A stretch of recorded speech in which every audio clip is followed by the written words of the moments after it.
oyunu kimse 2 defa kazanmamıştı. Değil mi?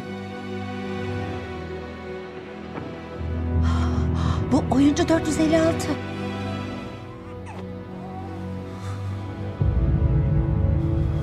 Son oyun başladı. 10 dakikanız var. Tüm oyuncuların dikkatine. Anlıyorum. Bazen veda etmesi zordur. Daha neyi bekliyorsun oyuncu 456? Çoktan bitirmeliydin.